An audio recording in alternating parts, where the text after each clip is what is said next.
Bonjour tout le monde. Good morning. Good morning. Each fall, as the international community comes together at the United Nations General Assembly in New York, we have the chance to carry the voice of Canadians to the world. It's an opportunity to reaffirm Canada's commitment to creating a peaceful and prosperous world, not just today, but well into the future.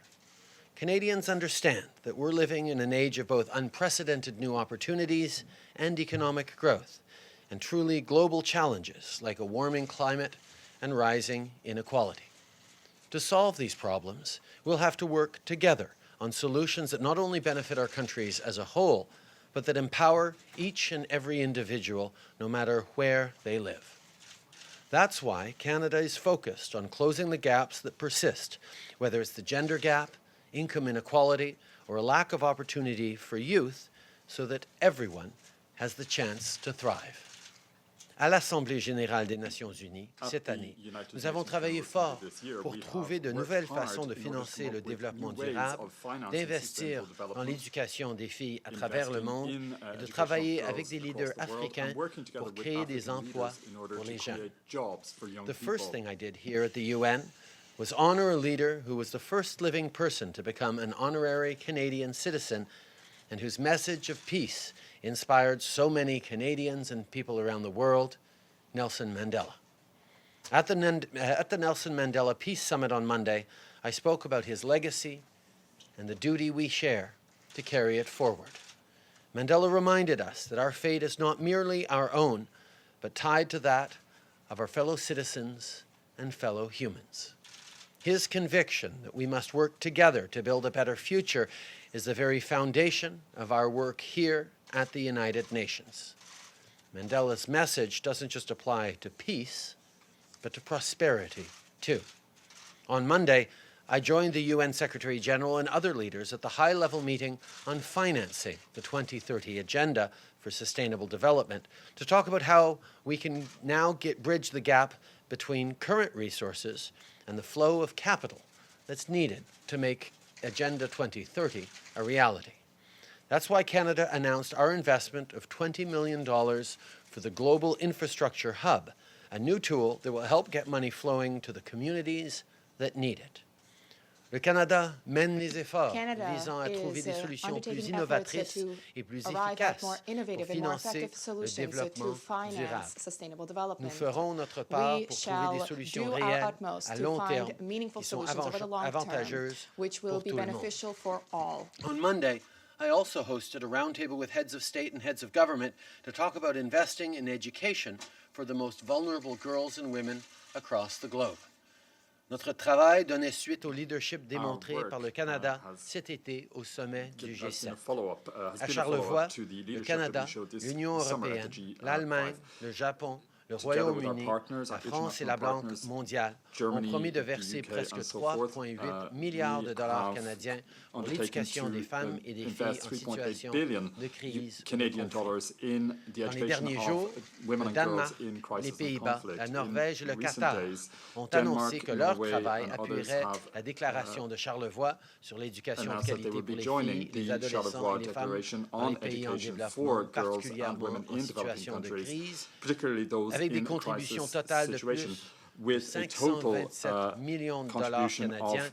Ils aident chaque enfant à accéder à une éducation de bonne qualité. De tous nos réussites à cette session de l'Assemblée générale des Nations unies, je suis très fier de ce geste important pour les filles et les femmes. In the last few days, Denmark, the Netherlands, Norway, and Qatar have announced that their work will align with the Charlevoix Declaration on Quality Education for Girls, Adolescent Girls, and Women in Developing Countries, with a total contribution of more than 527 million Canadian dollars. Of everything that we've achieved at this United Nations General Assembly, this is the outcome of which I am most proud. Because this growing support for education is great news for millions of girls, our next generation of young women who will be able to succeed no matter what profession they choose. Along with President Macron and Prime Minister May, I had the opportunity yesterday to continue this conversation at the 12 Years to Break Barriers and Leave No Girls Behind event. We talked about how education empowers girls to not only lift up their communities, but to become the innovators and visionaries who will invent the next big thing in tech and lead countries to peace. And finally, yesterday, I was at the African Youth Employment Roundtable with Prime Minister May, President Kagame, President Akufo-Addo, investors, youth, and NGO partners, along with other heads of state. Our conversation brought together everything we've been working on over the last 3 days. Because although many African nations have seen unprecedented economic growth, others are dealing with rising economic inequality and young people who don't have the jobs they need to reach their full potential.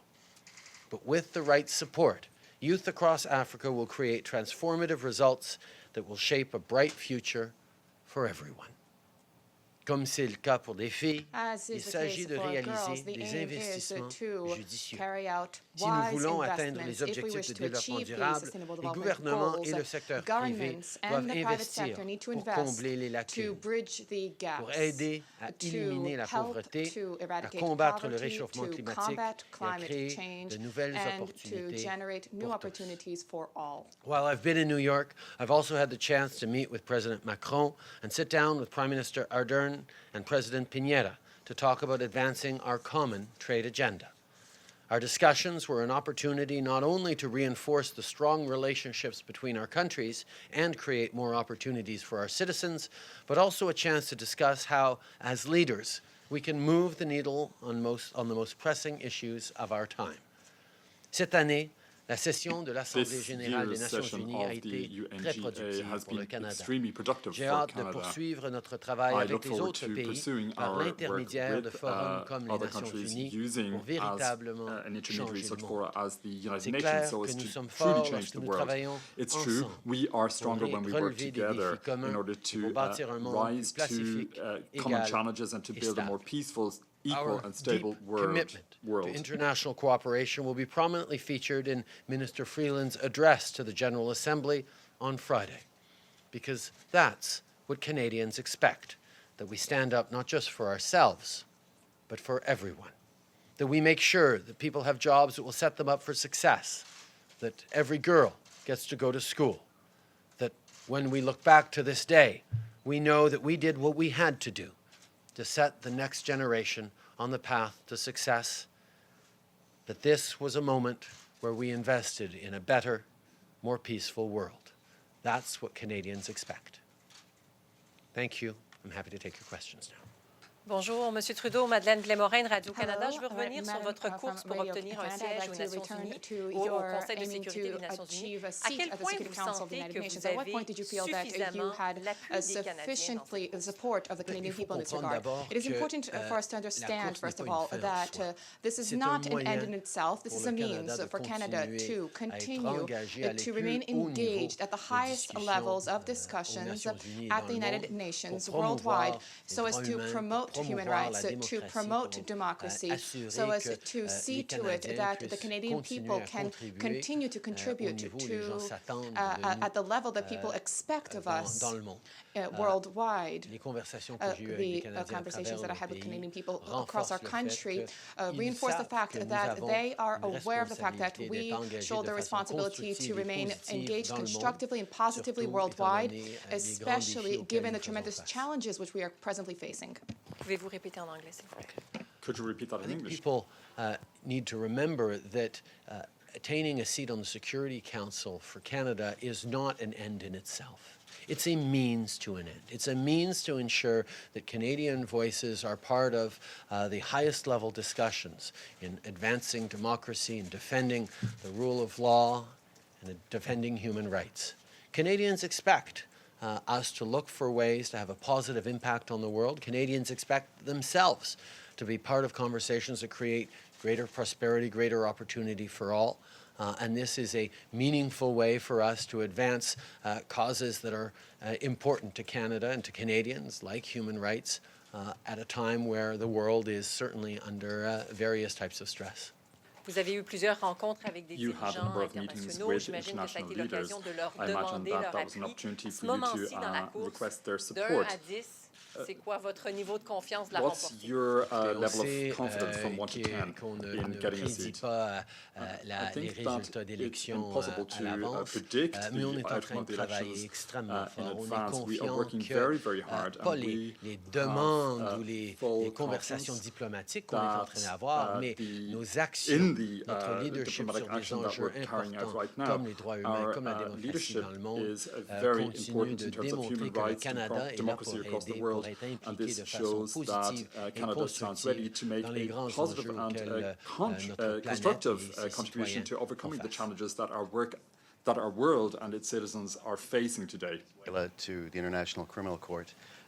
As you know, the U.S. administration has declared the court dead to us just a couple of weeks ago, and is threatening sanctions against its judges and prosecutors and so on. So in addition to the message to Venezuela itself, I'm wondering what kind of a message are you trying to send about the court to the United States? I think the message is that the situation in Venezuela is catastrophic. There is a humanitarian crisis going on in a country that used to be one of the most successful and prosperous countries in South America. The failure of leadership in South America, in Venezuela, is of concern not just to us, but to leaders in the region, friends to Venezuela, and concern to the world. And Canada is pleased to use all different paths that we can to help the Venezuelan people. We are pleased to be joining with a broad number of other countries to continue to look for solutions to this, including using the International Criminal Court. And might I say that in my conversations with American officials and leaders, the concern that we share, both of us as countries, on Venezuela is real, and we are always looking forward for ways to help the Venezuelan people. Je pense que nous constatons tous que la crise au Venezuela est devenue une catastrophe humanitaire. Humanitarian disaster, humanitarian catastrophe. This is a challenge which afflicts millions of people, not just in Venezuela, but in neighboring countries as well.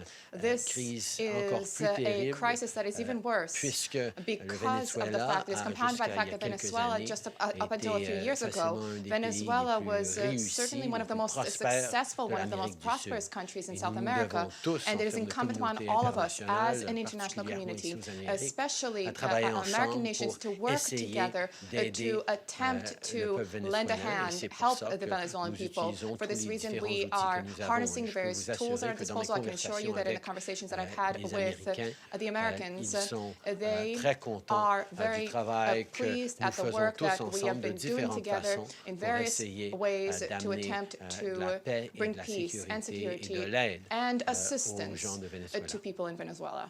Prime Minister, I know the humanitarian situation in Venezuela is unique in our hemisphere, perhaps, but I want to ask about another country, Cuba, which is, if anything, less democratic than Venezuela, and has just had a completely undemocratic transfer of power.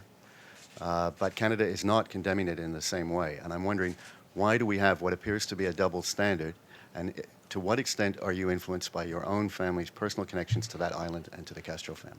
I think, first of all, to look at the state of crisis, of near starvation, of violence that is going on in Venezuela, and to compare it to a country that is not facing those levels of calamitous humanitarian crisis is unhelpful. Obviously, we continue to work hard to promote human rights around the world, including in Cuba. The conversations I've had with Cuban leadership over the course of my tenure have always included human rights and a push for better respect for democracy and to move in the right direction. And we will continue to encourage Cuba and all countries around the world that are at various points on the path towards true democracy to continue moving in a way that respects their citizens and the freedoms that we continue to take for granted in Canada. Prime Minister, there's a lot of interest in what appeared to be an awkward moment between you and President Trump at that luncheon yesterday. Could you describe what happened there exactly and whether we should read anything into it about how your personal relationship with him has changed since Charlevoix? I have continued to engage regularly with the president. We had a very good call just last week. We continue to have regular conversations whenever necessary, whenever we want to. I don't think there's anything to read into it. I was thanking the President of South Africa for his extraordinary speech on Nelson Mandela, and I noticed I moved around the table to say hello to the Prime Minister of Italy, and then shook hands with President Trump while he was rereading his notes for his speech, the toast he was about to give. It was an interaction like so many are in UN, quick but cordial. There are all sorts of opportunities for me to speak with President Trump, and that was not the time. C'était une interaction comme tellement d'interactions lors des Nations Unies, rapide et cordiale. Il était en train de préparer son allocution qui allait suivre immédiatement, mais je voulais le saluer. On a bien des occasions d'avoir des conversations, évidemment, pendant la semaine des Nations Unies, avec tellement de différents chefs d'État venus de partout dans le monde, ceux qui ont tellement facilement accès l'un à l'autre, comme moi et Donald. Nous n'avions pas besoin de passer beaucoup de temps ensemble parce qu'il y a bien d'autres moments qu'on peut parler de choses importantes. At a time when Canada is looking for a seat on the Security Council, why are you not giving the address to the General Assembly and leaving it instead to your foreign minister? I have been pleased to deliver a number of addresses to the General Assembly in past years. I have continued to engage at a range of conferences on important issues to Canada. Canada's voice has been present and very noticed over these past few days. I have tremendous confidence in our extraordinary and tireless foreign minister in being able to ably represent Canada and Canadians on Friday afternoon at her address to the Assembly. Good morning, Prime Minister. With respect to NAFTA, you and the foreign minister have repeatedly said that you will not negotiate in public. But yesterday it seemed as though Ambassador Lighthizer was doing just that by suggesting in some comments that Canada has not given up enough in NAFTA, is not willing to budge enough, that the American deadlines are in fact firm. Do you find those comments harmful to the process, and are you worried that perhaps the Americans have a different outlook on where talks are at than you and Minister Freeland do? We continue to engage in near continuous negotiations. The conversations are constant and ongoing. We are very much looking in a positive, constructive way to getting to a renewed NAFTA that will be a trilateral agreement between Canada, Mexico, and the United States. As I've said many times, I will not negotiate in public. We will continue to stay focused on getting a good deal for Canadians, recognizing that it is very possible to get to a deal that is both good for Canadians, good for Americans, and good for the entire continent. We will stay focused on that. We will keep working as long as it takes to get to the right deal for Canada. Is it possible to get to that point even if the U.S. moves on with just Mexico in the short term? We will keep working on a broad range of alternatives. A broad range of paths are ahead of us. We're going to keep focusing on trying to get to the right deal for Canadians as we move forward on negotiations. We will continue to negotiate in an ongoing manner over the days. We seek to work and to engage in constant communication with the negotiators. And we will continue to see to it that there be a good agreement for the Canadian people, for Canada, well aware of the fact that it is very possible to have a good agreement for Canada, and that this can also be a good agreement for the United States and for Mexico.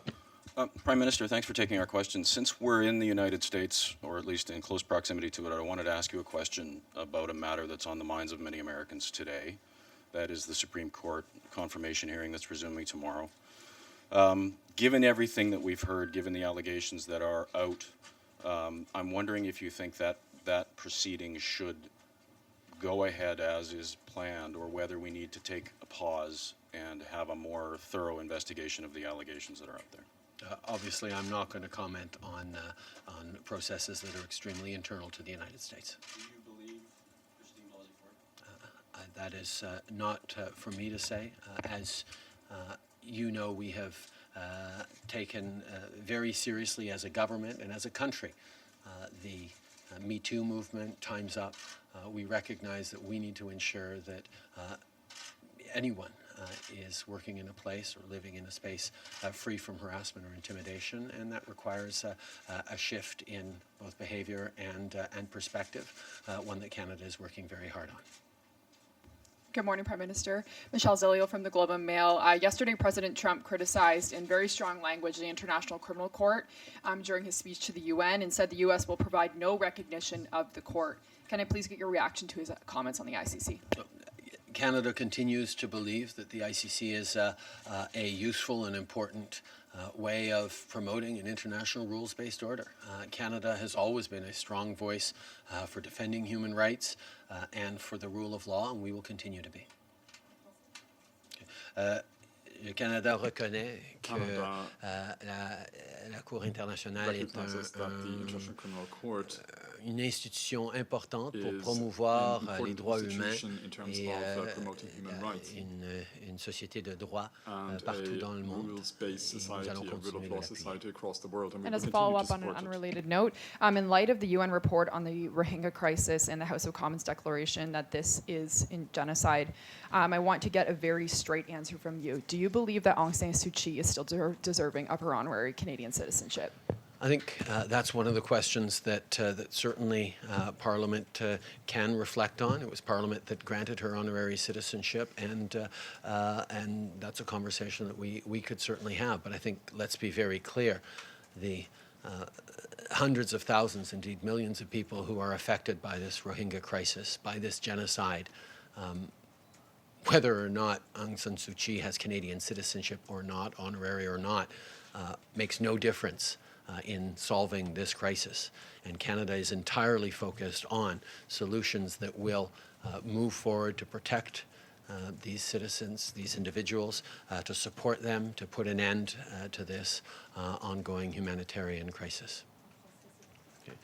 Je pense que nous reconnaissons que c'est une discussion, une conversation que certains veulent avoir et on peut l'avoir, mais reconnaissons que Aung San Suu Kyi ait ou non une citoyenneté honoraire canadienne ne va pas avoir un impact positif ou négatif sur les millions de personnes que nous voulons aider qui sont victimes de cette crise humanitaire. C'est là que doit être notre emphase et c'est là que nous travaillons goal, and that is what we are seeking to achieve with the international community, to attempt to bring an end to this crisis and to help those people who are under extremely difficult circumstances. We've acknowledged this as having been a genocide. Thank you. Celia Mendoza from Voice of America. Prime Minister, we know that Canada joins these efforts now. Why right now? We know it's been a long time since Venezuela has been having trouble. What brings you to join the efforts of the 5 Latin American countries that are signing the letter? We also know that President Trump this morning said that he will be willing to meet Nicolas Maduro here at the United Nations. We understand he will be actually attending the United Nations. Will you be willing to talk to him as well? And finally, on that note, the humanitarian crisis that is being lived by the Venezuelans is being completely denied by the government of Nicolas Maduro as in a strategy, a media strategy, as fake news, and for countries to try to invade and to take over his country. How you respond to that, especially with this letter that now is going to go to the ICC? I think, first of all, to make things very clear, Canada has been engaged actively and forcefully in addressing the crisis in Venezuela over the past months and indeed years. We are a part of the Lima Group. When I was down at the Organization of American States summit in last year, earlier this year, we were very active in convening the Lima Group in talking about how we can continue to put pressure, and we certainly agreed that we would use a broad range of tools, and this is one of the latest ones. I have no plans to meet with Maduro this week, but obviously it is something that is of significant concern to us, and I think one of the ways that the Maduro government has positioned itself as under attack from external forces is why it has been so important that Canada has associated itself with countries who are friends and traditional friends and neighbors to Venezuela. This is not about political governance. It is about a humanitarian crisis that is impacting the lives of millions of people, not just in Venezuela where they are hit hardest, but people fleeing to neighboring countries. Canada stands with our friends and allies in South America, across Latin America. We will continue to be there to support, to provide our participation in a broad range of initiatives, and we will continue to make very, very clear that this is a failure of leadership by the Maduro government and by Nicolas Maduro personally, and the suffering of the Venezuelan people must cease, and that is what we are working on to try and reach in a consensual way with our friends in South America. Yes, David Lauder with Reuters. Thank you, Prime Minister. Just returning to Ambassador Lighthizer's comments yesterday, he said that the steel and aluminum tariffs will be dealt with separately from NAFTA. Do you think it's possible to reach a NAFTA deal without addressing those issues? And does Canada need to see some kind of ironclad commitment that Canadian auto exports to the United States won't be subject to tariffs or quotas? Thank you. One of the things in my many conversations with President Trump on the issue of 232 tariffs writ large and indeed specifically was his insistence that, well, if we renegotiate NAFTA, if we get to a NAFTA deal, there will be no need to worry about these other things. That has been something that he has said a few times. We are continuing to work on getting to a right deal for Canada, right deal for Canadians, and that involves obviously feeling confident about the path forward as we move forward, if we do, on a NAFTA 2.0, and the freer and lack of punitive tariffs that we consider are unjust. Merci beaucoup tout le monde. Thank you very much. Mr. Prime Minister.